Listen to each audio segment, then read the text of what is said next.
आज हमारे साथ हैं आरकेजी ग्रुप ऑफ कंपनीज के चेयरमैन आदरणीय रविंद्र कुमार गुप्ता जी। सर बहुत बहुत स्वागत है आपका। धन्यवाद। जिनकी जन्मभूमि पुरानी दिल्ली ही है। आज हम इनसे बात करेंगे पराली के कारण जो पर्यावरण प्रदूषण हो रहा है, जो दिल्ली एनसीआर की बहुत बड़ी समस्याओं में से एक है। सर आपका क्या कहना है, पराली क्या चीज होती है? पराली जो है, जब धान की खेती होती है और धान को काटा जाता है, धान मतलब चावल, उसके बाद जो उसके नीचे डंठल और जो रूट्स या उसकी जो रेजिड्यू बच जाती है, उसको पराली बोलते हैं। सर जैसे कि आप हमेशा से दिल्ली के ही रहने वाले हाँ। हैं, सर क्या पराली सदियों से चलाई जा रही है? नहीं, पराली के बारे में सबसे पहली बार सुनने को आया 2014 में। जी। इससे पहले पराली के जलाने के बारे में कभी नहीं सुना और ना कभी जलाई जाती थी इस हमारे नॉर्दर्न इंडिया में। सर अगर हमारी स्टेट गवर्नमेंट इस समस्या का समाधान नहीं कर पा रहे हैं तो इसकी जिम्मेदारी फिर किस पे जाती है? जब स्टेट गवर्नमेंट्स जो जिम्मेवार हैं, अगर वो नहीं कुछ कर पा रही हैं और किसानों के ऊपर उनका कोई कंट्रोल नहीं है, तो उसके बाद सबसे पहले तो आती है सेंट्रल गवर्नमेंट। सेंट्रल गवर्नमेंट मतलब जो गवर्नमेंट हमारे देश के ऊपर राज कर रही है और जो सारा कुछ चला रही है, तो उसका फिर रोल आता है। और अगर वो भी कुछ नहीं कर पा रही है, तो फिर जो हमारी सुप्रीम कोर्ट ऑफ इंडिया है, फिर उसका रोल आता है। इन दोनों बॉडीज को इसको वंस फॉर ऑल खत्म करना चाहिए, क्योंकि हर साल अक्टूबर से ये पराली की प्रॉब्लम शुरू होती है, जो हम 2014 से देख रहे हैं। जब इन दोनों बॉडीज को, इनको सबको मालूम है कि 2 अक्टूबर से ये पराली जलानी शुरू होगी, तो उसके लिए सारे इंतजामात पहले से इनको करने चाहिए और इनके ऊपर रोक लगानी चाहिए वंस फॉर ऑल। सर पराली के क्या उपयोग कर सकते हैं हमारे किसान भाई? पराली का एक उपयोग जो मैंने देखा है, इसकी जो रेजिड्यू है उसके रोल्स बन जाते हैं, और वो रोल्स जो हैं वो एक मैट के फॉर्म में होते हैं। जो एक मशीन है, उसकी एक वीडियो भी मैंने देखी है, और वो रोल्स जो हैं फिर बाज़ार में बेचे जा सकते हैं। और उसके अलावा पराली के उपयोग जो हैं और प्रांतों में, जैसे कि जो पशु होते हैं, जैसे भैंस है या और जो जो पशु हैं, सर्दियों में उनको ठंड लगती है, उनका बिछौने का काम करती है ये। उसके अलावा जो उनकी छतें हैं, उन छतों के ऊपर अगर इसको बिछाई जाए जैसे चटाई की तरह से, तो उससे गर्माहट जो है वो आती है। और भी इसके काफ़ी सारे उपयोग हैं। सर आपको क्या लगता है कि ये समस्या हमारे और भी प्रांतों में आती है? और किसी भी प्रांत में मैंने कभी आज तक नहीं सुना, जैसे कि साउथ इंडिया, महाराष्ट्र, आपका वेस्ट बंगाल, आपका उड़ीसा, आपका यूपी, आपका बिहार, सब जगह धान की खेती होती है। और धान काटने के बाद उसके नीचे पराली जो रेजिड्यू है वो होती ही होती है, लेकिन इन प्रांतों में इसको कभी जलाया नहीं जाता। सर जैसे कि हमें पता है आपका सारा जीवन दिल्ली में ही व्यतीत हुआ है। हाँ जी। सर आपको क्या लगता है पहले के और अब के पर्यावरण में क्या फर्क महसूस बहुत हुआ? ज़्यादा दूषित होता जा रहा है। और आप सोचिए कि बच्चों का क्या हाल होगा। जो छोटे छोटे बच्चे हैं, हम उनको आगे क्या दे के जाएंगे। उनके जो फेफड़े हैं, उनको, उनका क्या मतलब हाल होगा। ये बहुत ही एक शर्मनाक बात है। सर दिल्ली सरकार ने एक पूसा स्प्रे का जो एक ऑप्शन रखा है हमारे किसान भाइयों के हाँ सामने, जी। उस पर आप क्या कहना दिल्ली चाहेंगे? सरकार ने पूसा रिसर्च इंस्टीट्यूट के साथ मिलके एक कैप्सूल तैयार किया है, और वो किसान भाइयों को मुफ्त में वो दे रहे हैं। और उस कैप्सूल को अगर उस उपज पराली के ऊपर अगर वो उसको स्प्रे किया जाए, तो उसके बाद पराली को जलाने की ज़रूरत नहीं पड़ेगी।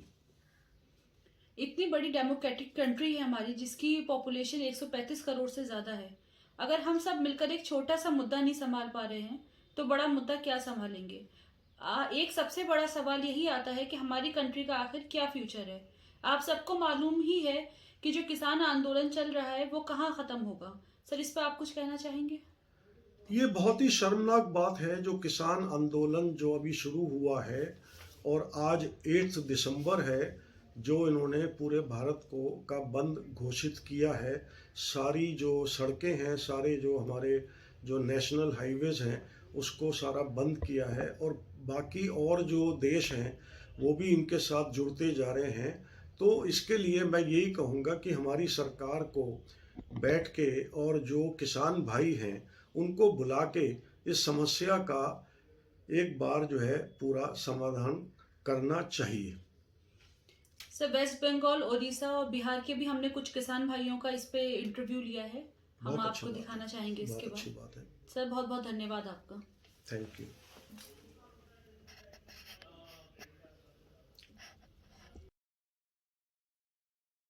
आपका क्या नाम है? अरुण। आप कहाँ के रहने वाले हैं? बिहार का। दिल्ली में कब से हैं आप? 10-12 साल हो गए। आपको क्या लगता है हर साल जाड़ों में जो पर्यावरण प्रदूषण बढ़ जाता है, इसका क्या कारण है? इसके लिए जो प्रदूषण, जो किसान भाई लोग धान काट के ले जाते हैं, उसको पराली ले जाता है, उसी कारण से जो आग लगा देते हैं, उसी कारण से ये सब हो रहा है। आप बिहार के रहने वाले हैं जैसे कि आपने बताया, तो क्या आपके बिहार में भी पराली जलाई जाती है? नहीं, हमारे बिहार में क्या करते हैं कि उसको काट लेते हैं, या तो उसको चारा नीचे वाला घास काट के गाय भैंस को खिला देते हैं, नहीं तो फिर अपना जो पर ये बनाते वही करते हैं। आपका हमारे किसान भाइयों के लिए कोई संदेश? संदेश क्या है, पराली नहीं जलाना चाहिए, उसके लिए प्रदूषण हो रहा है। दिल्ली का जो बीमारी ज़्यादा फैल रहा है, कोरोना का टाइम है, इस ऐसे नहीं करना चाहिए। आपका क्या नाम है? पंचानन माझी। आप कहाँ के रहने वाले वेस्ट हैं? बंगाल। आपको दिल्ली में रहते हुए कितना समय हो गया? 20 साल हो गया मैम।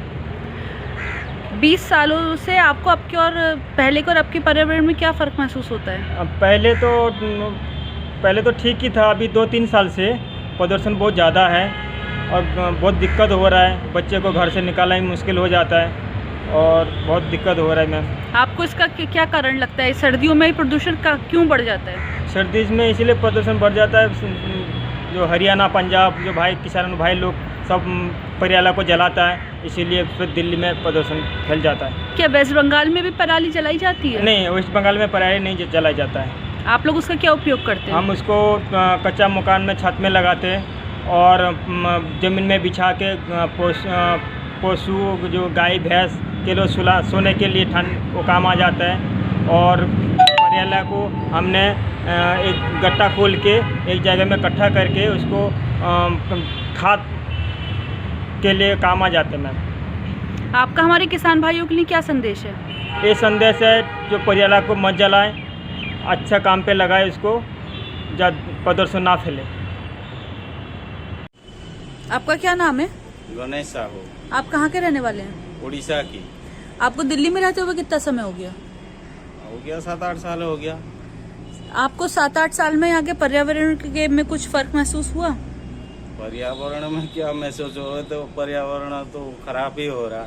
इसका क्या कारण लगता है आपको कि सर्दियों में ये पॉल्यूशन कहाँ से आता है? ये पराली जलाने से। आपके उड़ीसा में भी पराली जलाई जाती है? नहीं जला जाता। आप लोग क्या करते हैं उसका? वहाँ हमारा पशु को चारा डाल देते हैं, तो कच्चे मकान बनाते उसको छप्पर भी कर लेते हैं, बाकी जो बच जाता है उसको खाद बना लेते हैं। आपका हमारे पंजाब और हरियाणा के किसान भाइयों के लिए कोई संदेश? ये तो उनका लिए क्या संदेश है, उनका तो वो काम में ले लेना चाहिए, इसको जलाना नहीं चाहिए। लोगों को बहुत परेशानी हो रहा है इसमें से जलाने से, आँख में लगता जलाने जैसा होता, खांसी होता, और क्या कहते हैं इसमें बहुत वो हो जाता।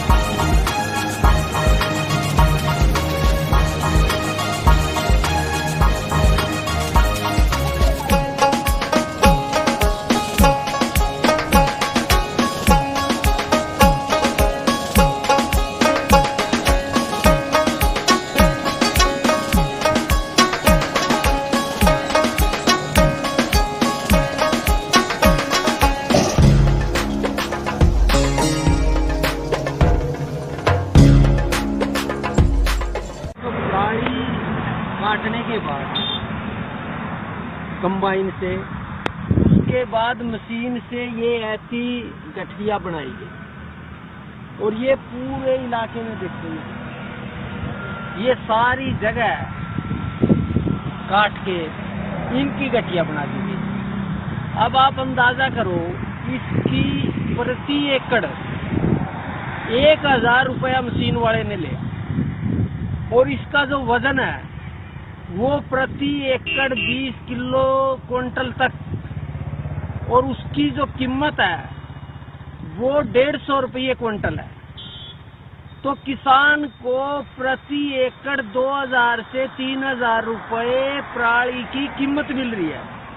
लेकिन दुर्भाग्य ये है कि हमारे कुछ साथी आग लगाने के ऊपर तो जोर लगा रहे हैं। ये देखो पूरे इलाके के अंदर काट के ये में पूरे इलाके के अंदर ये काटी गई,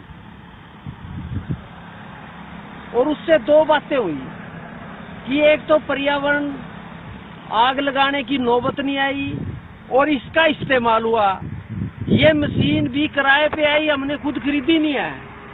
और ये गांव कमोदा के अंदर की स्थिति है। ये एक कमोदा गांव में लगभग 25 एकड़ से धान काट के मशीन से इसकी गठड़ियां बनाकर, और ये जो गत्ता मिल है और या और है, वो सारे के सारे इसके खरीदार है, पहले ही खरीदार आ गए। अब हमारा ये कहना है कि इसको आप विकास की, पर्यावरण की या और तरह की, उसकी बजाय खेत में कितना नुकसान है। अब ये खेत देखो, यहाँ से कहीं भी कोई पराली नहीं है। तो हमारा निवेदन है कि आप चाहे मशीन से कटाई करो, चाहे सरकार के ऊपर दबाव डालो। आग की बजाय ये आपके सामने जीता जागता उदाहरण है, उसकी कमाई भी होगी, किसान को आमदन भी होगी, और उससे पराली का निदान भी होगा। तो हमारा कहना है कि आप देख ले, आपके सामने ही सारी ये फसलें तैयार करके कटाई करके इसका इस्तेमाल भी होगा, और आग लगाने की नौबत भी नहीं। जय जवान जय किसान।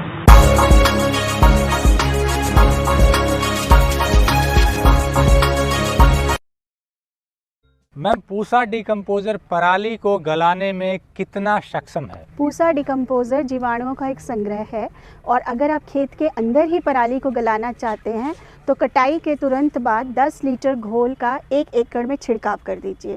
छिड़काव करने के बाद उसको मिट्टी में दबाना ज़रूरी है। तो चाहे आप रोटावेटर चला लीजिए या किसी से भी उसकी अल्टी पल्टी करके हल्का पानी दे दीजिए। 15 दिन के अंदर वो इतना गल जाता है कि आपने कोई भी दूसरी फसल लगानी है, उसकी बुआई जुताई जो भी करना चाहें कर सकते हैं। और 25 दिन के अंदर 95% जो है पराली अंदर गल जाती है।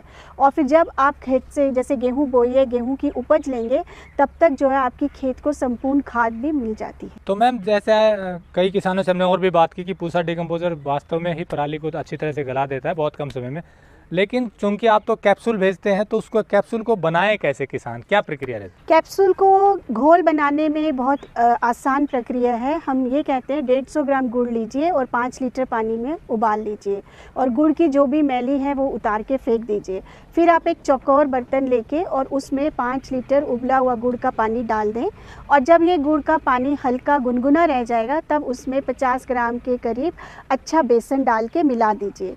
इसके बाद एक किट में 4 कैप्सूल होते हैं, और उन 4 कैप्सूल को जो है आप तोड़ के उसमें डाल दीजिए, और उसके खोल भी उसमें डाल के और हल्का सा हिला के और पतले कपड़े से ढक दीजिए। जब सर्दी का मौसम होता है तो उसको थोड़ी गर्मी चाहिए, तो गर्म जगह पे रख दीजिए, और 4 दिन के अंदर उसमें बहुत अच्छे जो है पूरा कल्चर तैयार हो जाता है। लेकिन क्योंकि आजकल क्या है कि किसान हर एक चीज़ की बढ़त चाहता है, अगर आप उसको बढ़ाना चाहते हो तो आप 4 कैप्सूल से 25 लीटर तक घोल बना सकते हैं, 5-5 लीटर गुड़ का घोल डाल के। और इसके बाद आप ये कर सकते हैं कि 10 लीटर घोल को 1 एकड़ में छिड़क दीजिए।